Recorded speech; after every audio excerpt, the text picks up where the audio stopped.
curiosité au niveau de l'injection des drogues. Qu'est-ce que toi, tu souhaiterais pour ta fille? Si j'aurais une fille qui aurait 15 ans, puis que je saurais, pour toutes sortes de raisons, puis je me sens impuissante face à ça, hein? J'ai une fille de 15 ans là, qui semble vouloir consommer, puis qui semble... Je vois pas ce que je vais pouvoir faire. Je peux pas la faire arrêter par la police à tous les jours qu'elle va sortir de la maison, là. Ça réglera rien, tu sais. Moi, qu'est-ce que j'aimerais pour ma fille de 15 ans? En tout cas, moi, j'aimerais qu'elle ait du matériel, OK? Qu'il n'y ait pas de problème à ce niveau-là. J'aimerais ça, qu'est-ce qu'elle va mettre dans sa seringue? C'est quelque chose de qualité. Puis j'aimerais ça qu'elle ne se retrouve pas à consommer d'un lieu qu'elle ne connaît pas parce qu'elle est arrivée là intoxiquée, puis qu'elle ne sait pas comment sortir de là, puis qu'elle est obligée, je ne sais pas, moi, d'embarquer avec cet homme-là qui a donné un tour en voiture pour se rendre là, puis qu'il puisse abuser d'elle. Je veux qu'elle ait accès à autre chose que ça, tu sais. Je veux qu'elle soit capable de m'appeler pour me dire, écoute, maman, là, j'ai beaucoup consommé, je ne sais plus où je suis, tu peux-tu venir me chercher? Mais si elle a l'impression que moi, je ne suis pas capable d'entendre ça, elle ne m'appellera pas, hein, tu sais. Puis je pourrais peut-être pas le faire si mon entourage juge ça aussi, ce type de mère-là. Tu sais, il y a plein de valeurs qui sont sous-jacentes à ça. Puis je pense qu'il faut écouter notre cœur. C'est sûr qu'il y a une raison qui est là, mais il faut faire attention à la raison, tu sais. Parce que tout le modèle prohibitionniste, tout le modèle d'abstinence n'a pas fait ses preuves. Les policiers sont encore en train de les arrêter. Puis je veux dire, les prisons sont sur pop. Puis ça n'a rien réglé. Il faudrait peut-être s'asseoir ensemble, les policiers, les gens en santé, les intervenants communautaires, les personnes qui consomment, les parents. Les parents, en fait, pas ce qu'on leur a fait souvent, c'est que vous n'avez pas su élever vos enfants. Je ne suis pas convaincue de ça. Il y a pas... S'il y a un peu de ça, c'est pas juste ça. Il y a plein de choses qui ne sont pas là pour les supporter, les parents. Fait que moi, je pense que ça ne prend pas une vilaine pour être intervenant toxico. On a toute notre bout à faire. Toute notre bout, que ce soit dans notre école, que ce soit dans notre communauté, n'importe où, on a un bout à faire. Puis je pense qu'il faut se les poser, les questions, tu sais. Il faut se développer une vision commune. Et il faut que les intervenants du système de santé, de ceux qui prennent les décisions à ce niveau-là, qui prennent position. C'est quoi les positions, eux autres, là-dessus? C'est quoi la position du ministre de la Santé là-dessus? Du gouvernement, du ministre de la Justice, du ministre de la Sécurité? Nomme-les, les. C'est quoi les positions, eux autres? J'aimerais ça de savoir. J'aimerais ça être capable de travailler là, dans quelque chose là, qui est concret. Là. En ce moment, là, on fait un peu, chacun, là, ce qu'on peut, dans nos limites, là. Mais vers quoi on va? C'est quoi nos objectifs, là? Notre but, là? C'est pas clair, ça. Et ça devrait être fait. C'est qu'on devrait considérer la réduction des méfaits comme une occasion en or de se poser des questions sur la place des drogues, des psychotropes dans son existence, comme on deal avec ça, au-delà des préjugés, de l'hypocrisie, et de poser des questions à ceux qui sont en place sur la façon dont c'est géré socialement. Et un jour, on intégrera ça, ça va prendre encore des années, il ne faut pas penser qu'on est à l'abri de contradictions. Et une chose sur laquelle j'aimerais ne pas glisser en terminant, certains vont dire, ouais, c'est un aveu d'impuissance, c'est un constat d'échec, il n'y a pas moyen de faire en sorte que les gens ne soient pas dépendants, donc il faut gérer ça. Donc on a l'impression souvent que c'est un aveu d'impuissance. On voit ça d'ailleurs comme cette réduction des méfaits, aveu d'impuissance. Moi, je ne pense pas. Je pense que la réduction des méfaits, c'est une chose. Tout ce qui concerne la consommation, avant, éliminer les risques que ça dégénère, et après, s'il y a des conséquences, les minimiser et faire que les usagers eux-mêmes puissent le gérer. Bon. Mais ça n'empêche pas qu'on ne doit pas perdre de vue et investir également en argent dans la société dans la promotion de la santé et la prévention primaire, c'est-à-dire s'attaquer aux causes du mal-être, du mal de vivre, aux racines individuelles et collectives, de la souffrance, dans mes adaptations, qui font que des solutions comme les drogues semblent alléchantes et attrayantes pour de plus en plus de gens. Soit des solutions temporaires ou permanentes ou chroniques. Alors, il faudrait travailler autant à assainir, je dirais, les conditions de vie et renforcer les personnalités et donner des moyens à ce qu'on devienne autonome réellement, ce qui est la promotion et la prévention, s'attaquer aux causes. Et en même temps, bien, pendant qu'on fait tout ça, il y a des gens qui consomment, donc essayer de le gérer de la façon la plus réaliste et humaine possible. Moi, je travaille avec des êtres humains, OK, qui ont des étiquettes itinérantes, toxicomanes, séropositif, sidéré. Enlève-les, ces étiquettes-là. Ils regardent en arrière ce qu'il y a. Et à partir de là, tu commences à travailler. Je travaille avec des êtres humains qui sont extraordinaires. Extraordinaires. Des gens que j'apprends à connaître, à découvrir, d'une sensibilité. Là. Moi, ça me frappe. C'est incroyable. C'est sûr qu'il y a beaucoup de gens qui arrivent là-dedans, puis qui arrivent, puis qui sont éclatés. Ils ont des vies, là. Ils ont 20 ans, 30 ans, mais ils ont des vies d'une personne qui aurait vécu. Là. Des choses. Et qui se protègent, hein, qui se mettent des barrières, des armures. Et on en arrive à communiquer, à un moment donné, à se rejoindre avec eux autres. Et quand tu enlèves toutes ces choses-là, ces armures-là, quand tu vois ce qu'il y a en arrière, là, tu vois un être humain. Des gens qui sont normaux, qui ont des demandes normales, comme tout le monde. Et c'est avec ça qu'il faut travailler. Personnellement, je suis venu à connaître une petite portion de la population que j'ai toujours regardée de haut. Là, je me trouve, ça fait 2 ans et demi que je vis avec ces déchets, si tu veux, de la société. Et je réalise que c'est des gens comme des autres, sauf qui ne fitent pas dans la société, qui font partie de la société. S'ils sont comme ça, peut-être que la société est responsable, jusqu'à un certain point qu'ils soient comme ça. Et c'est pour ça qu'il faut que la société change leur idée de ce qui est une personne de la rue. Parce que j'aime beaucoup les gens, l'approche d'un être humain.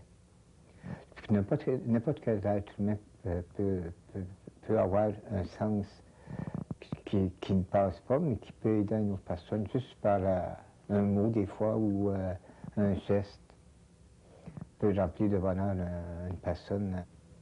La beauté de l'être humain, c'est l'essentiel. Mes plus grandes qualités, je suis une personne, là tu me fais rire parce que je sais pas, j'ai beaucoup de qualités, j'ai beaucoup de qualités, c'est pour ça que c'est difficile pour moi à dire. Mais non, je suis une personne gentille, serviable, honnête, avec un grand cœur, oui, avec un grand cœur. Comme bien des toxicomanes, une personne très sensible. Je pense que c'est très important, ça aussi, d'être très sensible et d'avoir un grand cœur. Je suis pleine d'amour, comme me dit Richard. Je suis pleine d'amour. C'est vrai. C'est vrai. J'aime bien tout le monde. Je suis une toxicomane sensible.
réalité altérée, la banalité de l'actualité me donne de l'acné.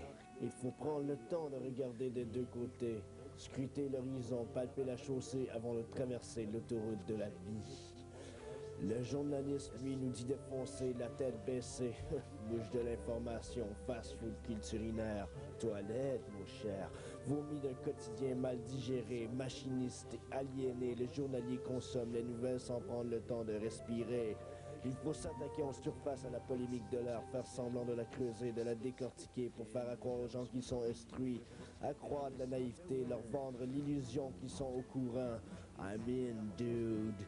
Ouais, je plugué 120 volts d'actualité, 110 de stupidité. Mais je suis in, je suis au courant, moi, ouais. Mais le courant mène à la dérive, le courant perd les gens dans l'immensité du non-sens. Il faut produire, il faut diffuser, fuck off la qualité. Qualité pas cool, ok, t'es timé, pis quantité ou quand même pas qualité. Je suis sur le bord de tilter, les médias eux sont névralgiques. Toujours les mêmes nouvelles à l'ancienne. Les médias sont amnésiques, je me rappelle plus trop. Où est passée ma réflexion? Je l'ai oublié en commençant la journée. Oups, excusez, trop pressé. Laissons aux historiens le plaisir de fouiller, aux créateurs le plaisir d'inventer. Nous, on n'a pas le temps pour ça. On y en a dans trop tantôt, maintenant si peu de temps. Il faut être prêt pour le bulletin de 22h, 24h sur 24 en direct, avec une nouvelle de plus en plus fraîchement possible tuer, une nouvelle saignante de quoi satisfaire la morbidité steak haché du concubin, de quoi faire jaillir la paranoïa non infirmée de la concubine. Les hauts et les A, tantôt écrasés devant leur petit écran à délirer sur ce qu'ils croyaient être de la pure réalité, auront assurément du meilleur sexe, une fois bien informés. Mon œil. Le journaliste d'actualité est un blond de créativité, travailleur à la chaîne des informations, plagiaire des communiqués, manque de temps est le mot-clé. Il se promène en scooter, ramasse de brèves informations dans son petit panier, s'arrête un peu plus loin face au mur du temps, pitch tout son matériel amassé, le fait exploser sur le mur et espère en voir jaillir une nouvelle descente. Un slogan qui le martèle, qui le harcèle, qui lui rappelle ce qu'il a appris. Bad news, good news, good news, no use, no news. No news, no use, no news, no news, no news, no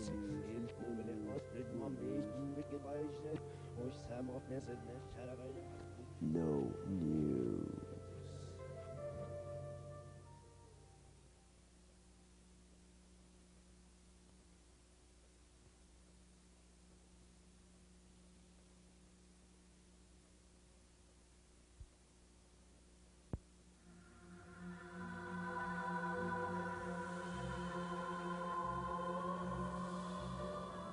J'aurais pu faire comme tout bon le journaliste et parler objectivement des problèmes que cause la construction d'une ligne d'hydroélectricité pour une certaine partie de la population. Mais je vis à Montréal, puis quand je regarde dans le miroir de ma ville, je me dis qu'à peu près tout le monde devrait se plaindre qu'ils n'en veulent pas eux autres non plus dans leur cours. On en a tous un poteau d'hydro quelque part dans l'optique de notre chez-soi. Voilà donc pourquoi j'ai décidé de sortir de ma cour personnelle et de laisser parler mes concitoyens, de les laisser s'exprimer sur leur vision de ce que pourrait bien être la vie lorsqu'on ne voit que sa cour. Ça évoque l'expression courante « pas dans ma cour ». C'est un phénomène qu'on voit beaucoup aujourd'hui. Je pense que ça vient avec les individus qui sont de plus en plus seuls. Il y a des sacs de plastique que les gens ont laissé traîner tout l'hiver.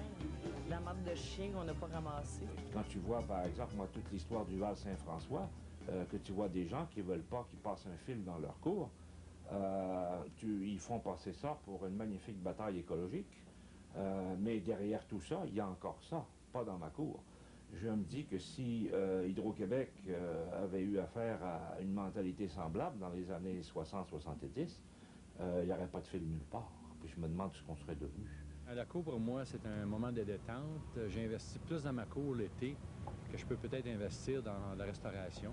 Pour moi, ça me dit que on est dans un environnement, on travaille dedans, on vit dedans. Cet environnement-là qui prend beaucoup d'importance, puis on n'a plus le temps d'aller voir dans la cour des autres. Moi, ça me dit, quand on voit juste son chez-soi. Ça me rappelle un vieux texte que j'avais lu en en cinéma qui nous expliquait un groupe de personnes qui avaient été placées dans une salle et tout ce qu'ils pouvaient voir, c'était la réflexion de la lumière du feu. Et de la façon dont le feu était placé, ça projetait une image sur le mur. Et pendant des heures, eux regardaient seulement ça. Et puis, quand ils sont sortis de la salle, finalement, de la place où ils étaient, ils ont été forcés de rentrer dans la société, dans le monde normal qu'on connaît. Et ils ont remarqué que sur 7 personnes sur 10, les gens avaient tendance à prendre le cours, même s'ils voulaient aller à droite. Si le courant s'en allait vers la gauche sur le trottoir, ils s'en allaient vers la gauche. C'est une expression qui résume dans le fond tout un pan de l'évolution de l'individu au XXe siècle. C'est ce que d'autres que moi, plus savants, ont appelé l'individualisme contemporain. Une maison en banlieue? Dans le côté positif, c'est quelqu'un qui est propriétaire d'un terrain quelconque, ou ça peut vouloir dire quelqu'un qui est bouché, qui ne vaut pas d'autre chose. Quand on voit que sa cour, c'est un peu comme son jardin intérieur. Est-ce qu'on n'a que notre jardin intérieur qui est important, ou si de temps en temps, on va aller voir dans les jardins des autres? Et est-ce qu'on aurait le goût de peut-être semer quelque chose dans les jardins des autres, de ce qu'on a peut-être cultivé chez soi, mais qu'on serait prêt à partager avec d'autres? J'aurais pu faire comme tout le bon journaliste, puis m'arrêter objectivement sur tous ces pauvres gens de ce monde qui, recouverts de déchets toxiques, cherchent désespérément un moyen de respirer sans crainte de s'intoxiquer. S'il vous plaît, pas dans leur cours. Mais moi, je me sentais pas assez Mère Teresa pour affronter un sujet aussi dramatique. On a d'autres chats à fouetter. Sortons de la petite cour des nouvelles communes, du déjà-vu.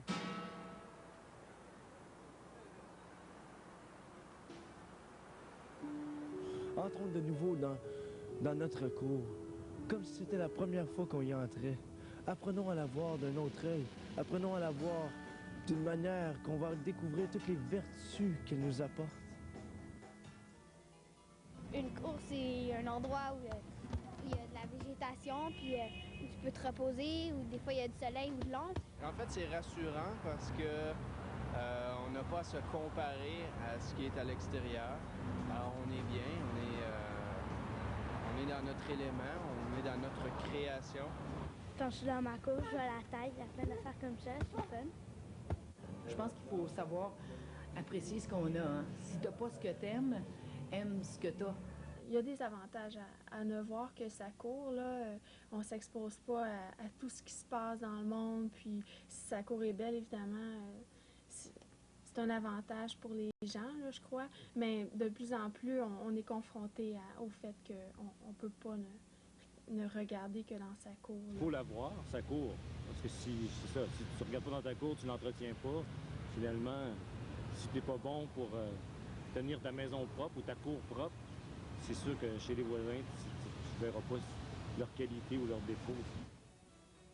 J'aurais pu faire comme tout bon journaliste, puis dénoncer objectivement l'imbécilité des gens qui s'en foutent parce que c'est pas dans leur cour, de leur entourage, de leur environnement média et immédiat, de la propreté de notre terre. Ne pas recycler, jeter ses ordures n'importe où, sauf dans les poubelles, évidemment. Pourquoi prendre en considération les aspirations de bien-être global des générations présentes et à venir? Le bonheur de la collectivité quand c'est pas dans notre cour. On s'en sac pas mal, disent certains, hein? Mais moi, je voulais pas m'apitoyer sur le sort de notre système. La réflexion est trop évidente. Non, moi, je voulais laisser parler les gens, les laisser décrire leur propre cours. Peut-être qu'on oublie aussi que on est trop à l'intérieur et on n'a pas de recul sur ce qui se passe auprès de la société, auprès des gens, auprès de la famille. Aussi d'une vision de ce qu'on peut avoir face à l'évolution en général. Oui, il faut que tu vois grand, là, faut que tu vois le reste du monde. Je pense que c'est mieux comme voir d'autres choses ici, là. Donc, voir, la cour des autres, là, puis voir d'autres pays, comment les cours des autres pays c'est fait, là. Quand on pense que, comme avec l'Internet, on peut rester chez nous puis voir des images de partout dans le monde, bien, là, c'est sûr, je peux pas dire que je m'identifie autant à ce que je vois puis à ces autres pays-là, mais je peux quand même étendre les horizons puis la façon de penser, là, puis imaginer ce que ces gens-là vivent aussi. Si tout ce que tu as dans la vie, c'est ta propre cour, puis c'est la seule chose sur quoi tu te penches, ben t'apprends pas, t'évolues pas. Tu stagnes, puis la vie risque d'être pas mal longue et pas mal plate. C'est vrai qu'une course, c'est important, mais il faut voir d'autres choses qu'une cour, là. Je sais pas, une maison, c'est intéressant aussi. Montréal est une cour géante, pleine de trésors, pleine de cachotteries, pleine d'intimité. Une cour qu'il nous faut découvrir dans ses plus merveilleux détails. Mais il faut aussi ne pas oublier de briser ses frontières. Toujours voir d'un œil attentif au-delà de notre cour, tout en gardant l'autre œil sur notre propre patelin. Parce qu'on ne voit que sa cour, on oublie l'essentiel, le fait qu'il y a d'autres choses qui se produisent à l'extérieur. Mais quand on oublie aussi totalement notre propre cour, on risque gravement de perdre notre propre identité.